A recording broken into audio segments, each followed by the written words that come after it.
కాంగ్రెస్ అగ్రనేత రాహుల్ పార్లమెంటులో విపక్ష నేత అంటే సభలో ప్రధాని తర్వాత ప్రాధాన్యత గల పోస్ట్ ఎల్ఓపి. అలాంటిది తన పదవికే మచ్చ తెచ్చే విధంగా రాహుల్ వ్యవహరిస్తున్నారన్న టాక్ వినిపిస్తోంది. ఎప్పుడు విదేశాల టూర్కు వెళ్లినా రాహుల్ భారత్పై తన ఆక్రోశాన్ని ఆగ్రహాన్ని వెళ్లగక్కుతుంటున్నారన్న విమర్శలు కూడా ఉన్నాయి. పార్లమెంట్ ఎన్నికల ముందు అమెరికా టూర్కు వెళ్లిన రాహుల్ భారత్లో ప్రజాస్వామ్యం ప్రమాదంలో పడిందని తన అక్కసును వెళ్లగక్కారు. దేశంలో జరగరానిది జరిగిపోతుందంటూ విదేశీ మీడియా ముందు గొప్పలు చెబుతున్నట్లుగా బిల్డప్ కొట్టిన సందర్భాలు కూడా ఉన్నాయి. ఇప్పుడు కొలంబియా టూర్లో ఉన్న రాహుల్ మరోసారి భారత్ గుండెలపై దాడి చేసేంతటి పని చేశారన్న విమర్శలు వస్తున్నాయి. కొలంబియాలోని ఈఐఏ యూనివర్సిటీలో ఇంజనీరింగ్ విద్యార్థులను ఉద్దేశించి మాట్లాడారు. ప్రజాస్వామ్యంపై జరుగుతున్న దాడి భారత్కు పొంచి ఉన్న ముప్పు అంటూ రాహుల్ వ్యాఖ్యానించారు. ప్రజాస్వామ్య వ్యవస్థపై ముప్పేట దాడి జరుగుతుందంటూ భారత ప్రతిష్టను దెబ్బతీసే విధంగా మాట్లాడారు. భారత ఆర్థిక వృద్ధిలో ఉందంటూనే అది సేవల ఆధారిత ఆర్థిక వ్యవస్థ కావడంతో ఉత్పత్తి భారీ స్థాయిలో లేదన్నారు రాహుల్. అంతేకాదు ఉద్యోగ అవకాశాలు లేక యువత రోడ్డున పడుతున్నారంటూ తప్పుడు సమాచారం వెల్లడించారు. And India's strengths which exist are not necessarily China's strengths. They're different. So they're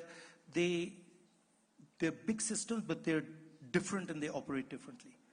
India also has a very old tradition, spiritual tradition, and a thought system. Very profound and old ideas that are very useful in today's world.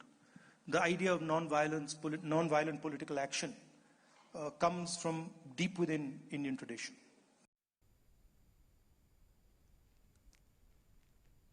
Rahul చేసిన వ్యాఖ్యలపై BJP నేతలు భగ్గుమంటున్నారు. Rahul comments ని తప్పుపట్టిన BJP MP Kangana Ranaut ఆయన తీరు సరిగా లేదంటూ ఆగ్రహం వ్యక్తం చేశారు. ప్రపంచ వ్యాప్తంగా భారత్ ప్రతిష్ట పెరుగుతూ ఉంటే స్వదేశంలోని వ్యక్తులే తప్పుడు ప్రచారం చేస్తున్నారని ఆరోపించారు. ఎక్కడికి వెళ్లినా రాహుల్ భారత్ ను విమర్శించడమే పనిగా పెట్టుకున్నారని ఆమె అన్నారు. మోదీతో వస్తున్న ఖ్యాతిని తగ్గించేలా ప్రవర్తిస్తున్నారంటూ విమర్శలు గుప్పించారు. మరో బీజేపీ నేత ప్రదీప్ భండారీ సైతం రాహుల్ తీరును తప్పుపట్టారు. భారతదేశాన్ని దాని పురోగతిని ద్వేషించే వ్యక్తి మాత్రమే విదేశాలకు వెళ్లి దేశాన్ని అవమానిస్తున్నారని ఎద్దేవా చేశారు. గతంలో ఉన్న కాంగ్రెస్ నేతలు ఎవరూ కూడా రాహుల్ మాదిరిగా వ్యవహరించలేదని చురకలంటించారు.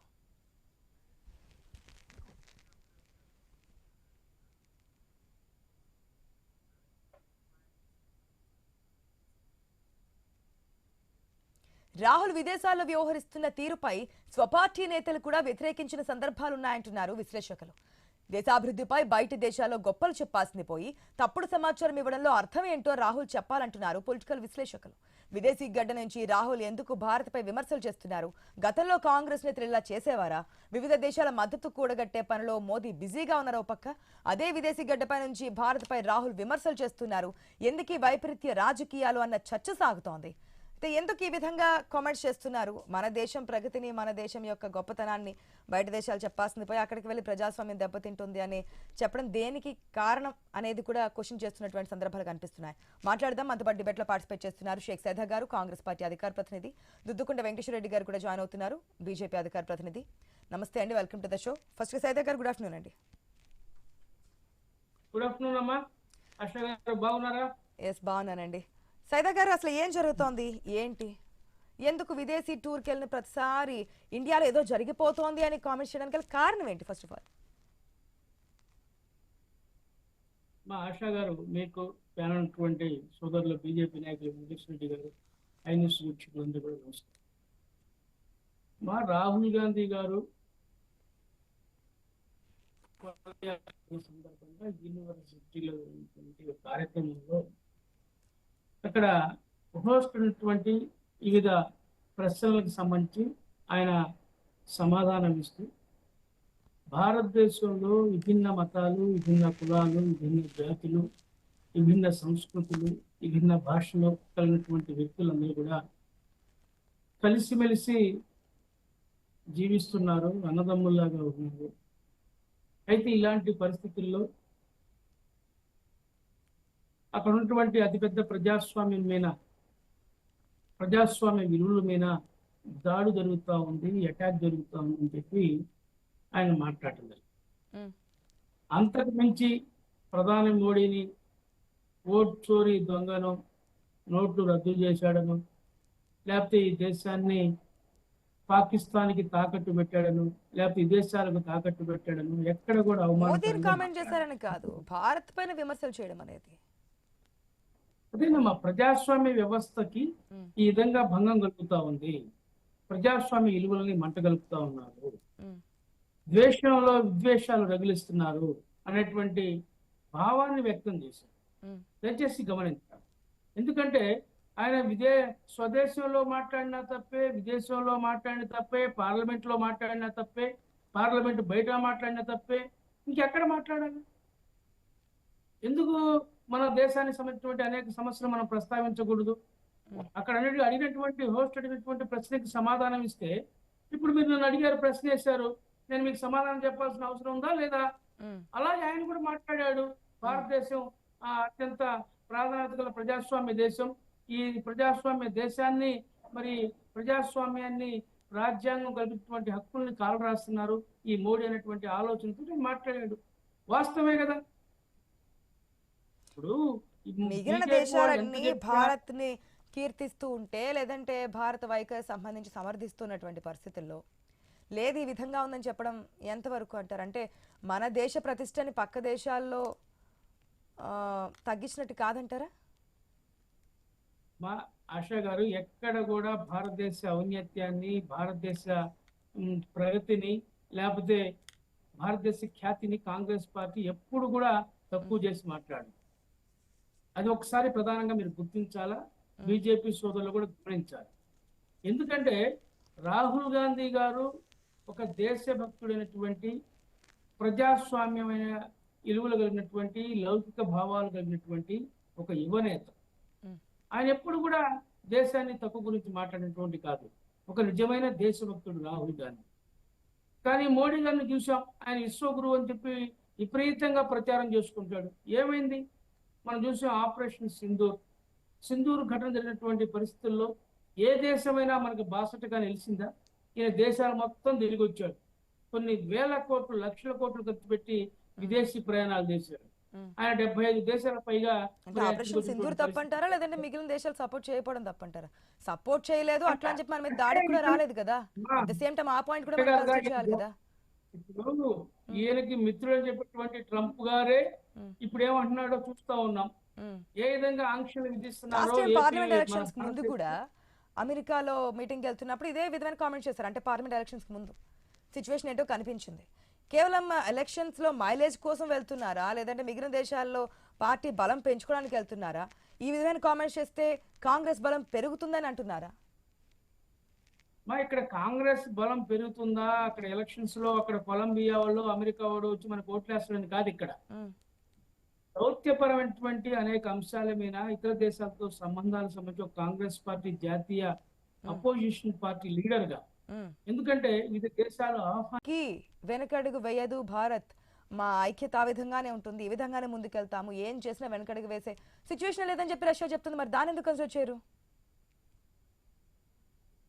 మా ట్రంప్ గారు ఎక్కడ లేని విధంగా మన దేశం మీద అనేకమైనటువంటి ఆంక్షలు. ఈయనేమో వాళ్ళిద్దరు స్నేహితులు అనుకుంటారు, మోడీ గారు ట్రంప్ గారు మంచి మిత్రులు, వీళ్ళు ఏదైనా భారతదేశం అడిగితే చేస్తారని చెప్పి అంటున్నారు. కానీ రైతులకు సంబంధించినటువంటి అనేక అంశాలు ఈరోజు అమెరికా నుంచి మన దేశానికి అక్కడ ఉన్నటువంటి మొక్కజొన్న కానివ్వండి, ఇతర పంటలు కానివ్వండి దిగుమతి చేసుకున్నటువంటి పరిస్థితి. దానివల్ల ఈ రాష్ట్రంలో, ఈ దేశంలో ఉన్నటువంటి రైతులు మరి ధరలు పడిపోయి ఏ విధంగా ఇబ్బందులు పడతా ఉన్నారో మనం చూస్తున్నాం. సోయాబీన్ కానివ్వండి, అలాగే చమురు కానివ్వండి, లేకపోతే ఇబ్బందులు పడుతున్నారు. అట్లా అని చెప్పి ఇండియా ఏం మోకరిలేదుగా. టారిఫ్లు తగ్గించండి కానీ, H1B వీసాల రుసుము గురించి కానీ దేని గురించి స్పందించట్లేదు, దేని గురించి భయపడట్లేదు.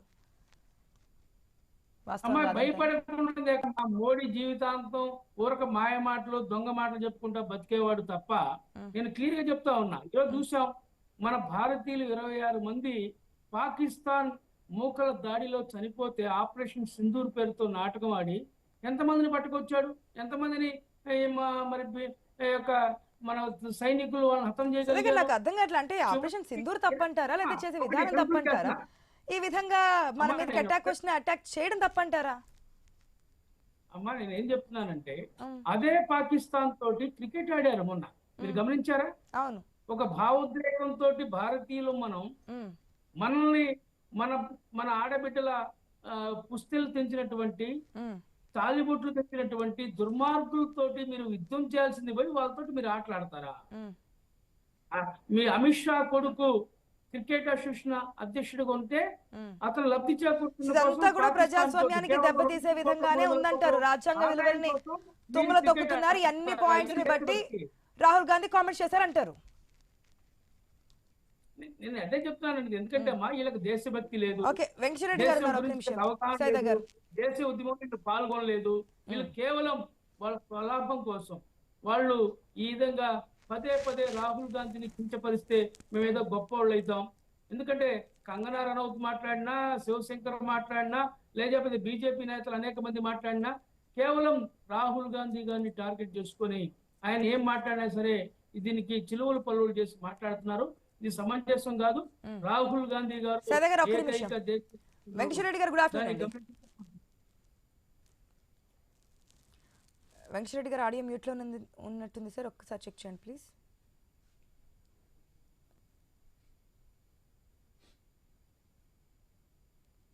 నో, మీ ఆడియో రీచ్ అవ్వట్లేదు, ఒక్కసారి అన్మ్యూట్ చేయండి. అసలు ఎక్కడ మాట్లాడాలి రాహుల్ గాంధీ? ఇండియాలో మాట్లాడితే తప్పు అంటున్నారు, పార్లమెంట్లో మాట్లాడితే తప్పు అంటున్నారు, టూర్స్లో మాట్లాడితే తప్పు అంటున్నారు, విదేశాలకు వెళ్ళి మాట్లాడితే తప్పు అంటున్నారు. మీడియా అడిగిన ప్రశ్నలో భాగంగా సమాధానం చెప్తే తప్పేంటి? మేము దీంట్లో ఏదో జరిగిపోతున్నాను కానీ మోదీని కానీ బీజేపీని కానీ దీంట్లో ఏ ఒక్క ప్రస్తావన తీసుకురాలేదు, జరుగుతుందే చెప్పాను, దాంట్లో తప్పేంటి అంటున్నారు సైదా గారు.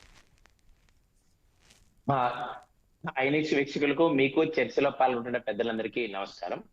అయితే రాహుల్ గాంధీ గారు ఈరోజు దక్షిణ అమెరికాకు సంబంధించిన దేశాలు కొలంబియాలో పర్యటన చేస్తూ వారు మాట్లాడారు. అయితే కాంగ్రెస్ పార్టీకి కానీ రాహుల్ గాంధీ గారు కానీ ఇది ఒక పరిపాటిగా మారిపోయింది. ఎందుకంటే ఎప్పుడు ఏదో ఒక రాష్ట్రంలో ఎన్నికలు వచ్చిన సందర్భంలో వారు విదేశాల్లో పర్యటిస్తున్నారు. ఈ దేశంలోని ప్రజాస్వామ్యాన్ని, ఈ దేశంలోని రాజకీయ నాయకత్వాన్ని, ఈ దేశంలోని ప్రభుత్వాన్ని విమర్శించడం అనేది వారికి పరిపాటిగా మాట్లాడడం అనేది పరిపాటిగా మారిపోయింది. ఇప్పుడు చూడండి, మనం మాట్లాడుతున్న సందర్భంలో కాంగ్రెస్ పార్టీ ఈ దేశంలో ప్రజాస్వామ్యం గురించి వారు మాట్లాడుతున్నారు. కొలంబియా యూనివర్సిటీలో ఏం మాట్లాడుతున్నారు? ప్రజాస్వామ్యాన్ని గురించి కాంగ్రెస్ పార్టీ మాట్లాడాల్సి వస్తే 1947 నుంచి, ఈ దేశానికి స్వతంత్రం వచ్చినప్పటి నుంచి నెహ్రూ గారు ప్రజాస్వామ్య పద్ధతిలో వారు ప్రధానమంత్రి గారు కాలేదు. కేవలం గాంధీ గారు నెహ్రూ తండ్రి గారికి ఇచ్చిన మాట మీద వారు జాతీయ ప్రభుత్వాన్ని ఎన్నుకోవడం. అదే విధంగా వాళ్ళు 1965లో ఈ దేశంలో చైనాతో యుద్ధం చేసి ఓడిపోయారు. వీరు మాట్లాడడానికి ఎక్కడుంది? తర్వాత ఇందిరాగాంధీ గారు ఎమర్జెన్సీ విధించారు. వీరు ప్రజాస్వామ్యం గురించి మాట్లాడతారు. అదేవిధంగా 1966 నుంచి 1977 వరకు 11 సంవత్సరాల కాలంలో 39 సార్లు ఈ దేశంలో రాష్ట్రపతి పాలన విధించారు. ప్రపంచంలో ఏ దేశంలో కూడా ఈ రాష్ట్రపతి పాలన విధించారు సందర్శన. అదే విధంగా మీరు ఎమర్జెన్సీ విధించారు. కాంగ్రెస్ పార్టీకి సంబంధించి ఇందిరాగాంధీ గారు ఎమర్జెన్సీ నుంచి ఆమె ఎన్నిక చెల్లలేదన్న ఉద్దేశంతో వీరు విధించారు. మరి ప్రజాస్వామ్యం గురించి మాట్లాడుతున్న సందర్భంలో వీళ్ళు అదే విధంగా చిక్కుల ఊచకోత. మీరు 1947లో ప్రజాస్వామ్యం వచ్చినప్పటి నుంచి తీసుకుంటే ఈ రోజు వారు ఏ రోజు కూడా కాంగ్రెస్ పార్టీ ప్రజాస్వామ్యాన్ని గురించి గౌరవించలేదు. ఈ రోజు ఈ దేశంలో ప్రజాస్వామ్యం బలపడే విధంగా ప్రయత్నం చేయలేదు. కాంగ్రెస్ పార్టీ యొక్క ఉద్దేశం ఏంటంటే మేము అధికారంలో లేము, రాహుల్ గాంధీ గారు ప్రధానమంత్రిగా ఉండాలా.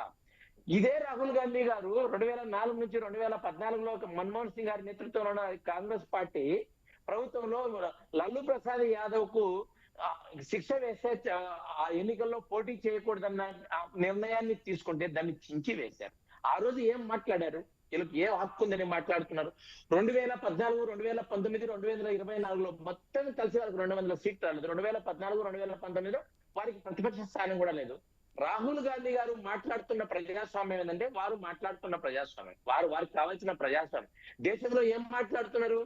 జార్జ్ సోరస్ లాంటి వ్యక్తులను పిలుచుకొని వారు స్పాన్సర్ చేస్తున్నటువంటివి చేసుకొని మత ప్రచారం చేస్తున్నటువంటి సంస్థల నుంచి డబ్బులు తీసుకొని ఈ రోజు మీడియాలో అక్రమంగా వార్తలు రాయించుకుంటూ తన వ్యక్తిగత ప్రచారం కోసం చేస్తున్నారు తప్ప ఇంకొకటి కాని కాదు. ఇంకా ఈ విషయాలు కాంగ్రెస్ పార్టీ మాట్లాడితే ఇదే విధంగా ఇప్పుడు ఎస్ఐఆర్ దేశంలో స్పెషల్ ఇంటెన్సివ్ ఓట్లకు సంబంధించి చేస్తూ ఉంటే దాన్ని తప్పంటున్నారు. బంగ్లాదేశ్ లో ఓట్ల గురించి రాజకీయం చేశారు, నేపాల్లో చేశారు ఇదే వ్యక్తులకు సంబంధించి, పాకిస్తాన్ లో, అదే విధంగా ఆఫ్ఘనిస్తాన్ లో, ఇరాన్ లో చేశారు, శ్రీలంకలో చేశారు, మయన్మార్ లో చేశారు. అంత లెక్కల జార్జ్ సోరస్ లాంటి వ్యక్తుల చేత నడపబడుతున్నటువంటి సంస్థలు ఈ దేశంలో ప్రజాస్వామ్యాన్ని లేకోకుండా చేయడానికి చేస్తున్నారు. దీన్ని భారతీయ జనతా పార్టీ పూర్తిగా అడ్డుకట్ట వేస్తుంది. భారతీయ జనతా పార్టీ నరేంద్ర మోడీ గారి నేతృత్వంలో పనిచేస్తుంది. ఏ విధంగా అంటే 2014లో వారికి ఎన్నికల్లో ఓడించాం, 2019లో ఓడించాం, 2024లో పార్లమెంట్ ఎలక్షన్స్ లో కూడా మన జరిగిన ఫలితాల్లో ఓడిపోయారు. అయినప్పటికీ ఆయన దూకుడే మారట్లేదుగా, మాట్లాడుతున్నారు, మీరు ఖండిస్తున్నారు. చూడండి కాదు వెంకటరెడ్డి గారు, గతంలో ఎప్పుడైనా ఇంతమంది సీనియర్ పొలిటీషియన్స్ చూశారు, కాంగ్రెస్ పార్టీ నుంచి అనేక మంది పెద్దలు పిఎంలుగా కూడా పనిచేశారు, దేశానికి సేవలు అందించారు. ఎవరైనా ఇటువంటి కామెంట్స్ చేశారా? గతంలో ఏమైనా ఇటువంటి పరిస్థితులు ఉన్నాయా? కేవలం ఒక రాహుల్ గాంధీనేనా?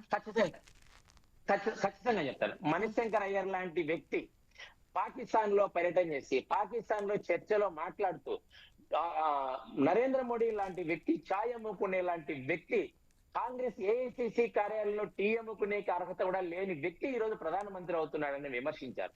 ఇదే విధంగా ఇదే విధంగా ఇందిరాగాంధీ గారు, రాజీవ్ గాంధీ గారు దేశంలో ప్రజాస్వామ్యం గురించి మాట్లాడు. ఈ రోజు రాహుల్ గాంధీ గారు కూడా మాట్లాడుతారు. మనం ఇంకొక కోరికను కూడా మాట్లాడుకోవచ్చు. స్వర్గీయ వాజ్పేయి గారు విదేశాల్లో జనతా ప్రభుత్వంలో ఆయన విదేశీ వ్యవహారాల మంత్రిగా ఉన్న సందర్భంలో విదేశాల్లో గడిచిన ఎమర్జెన్సీ గురించి మాట్లాడమంటే వారు ఏం మాట్లాడారు తెలుసా?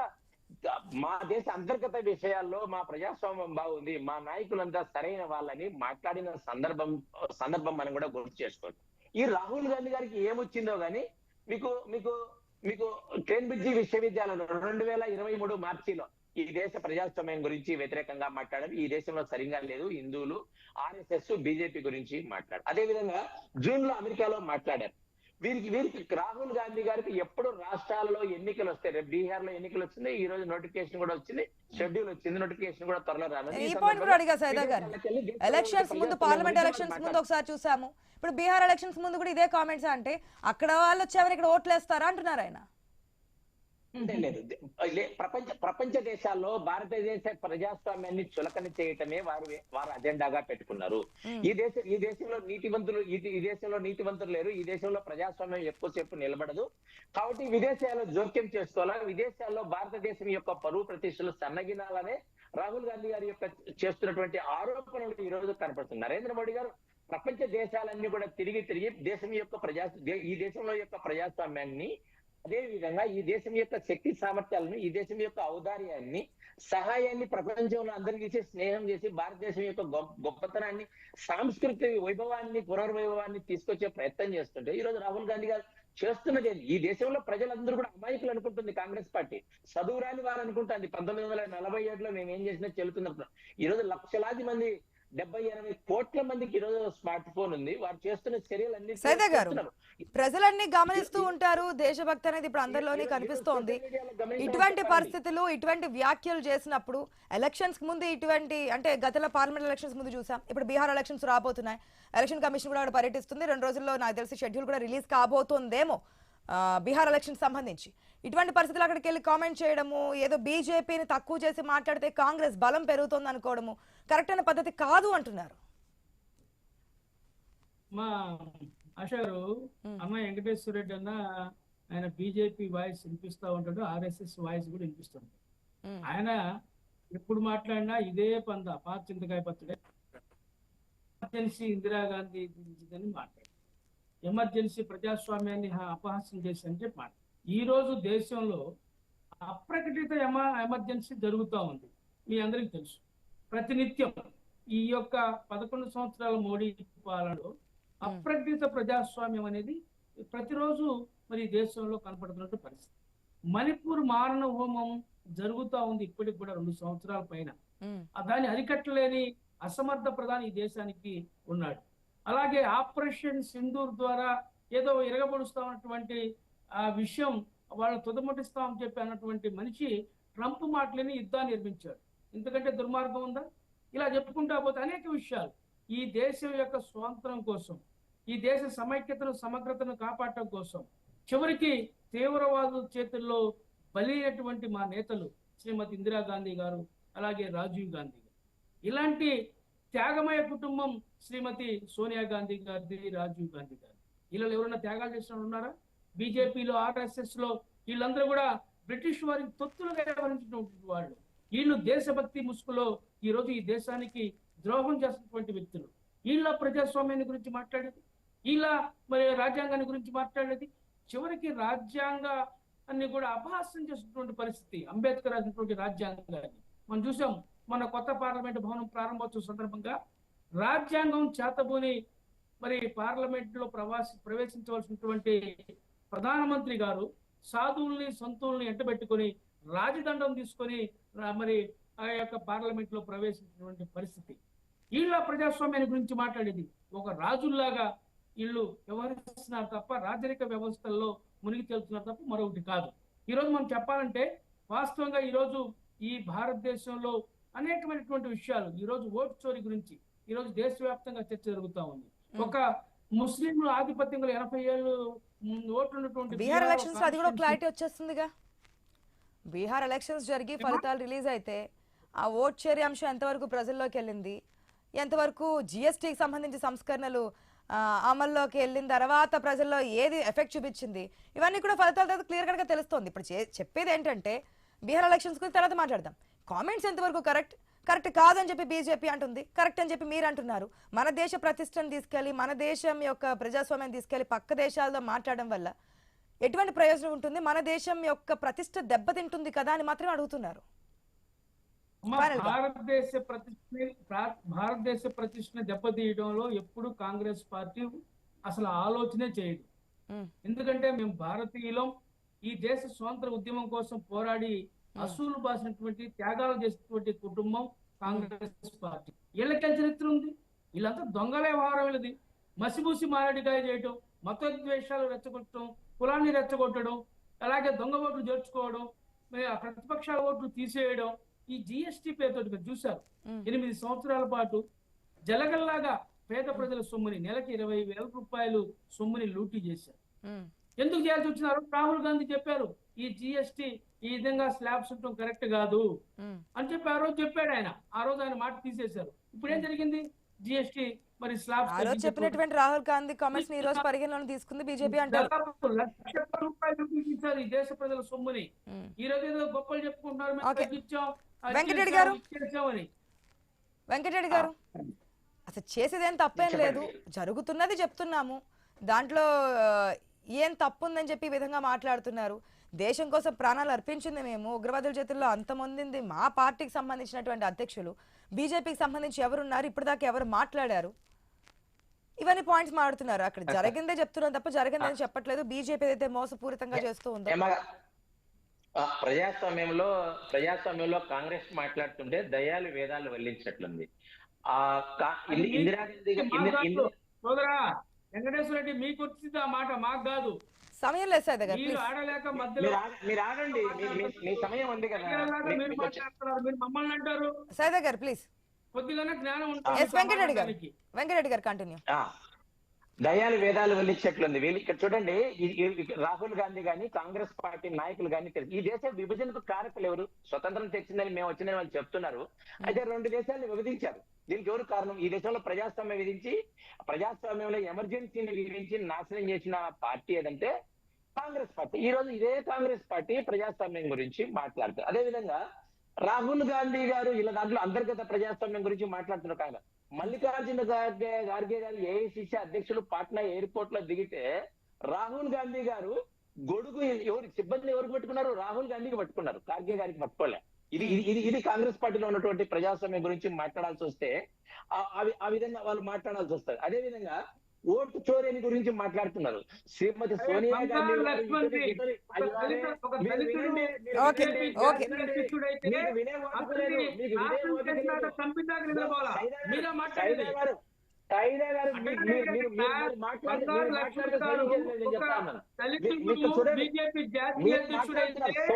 సోనియా గాంధీకి పౌరసత్వం లేని సందర్భంలో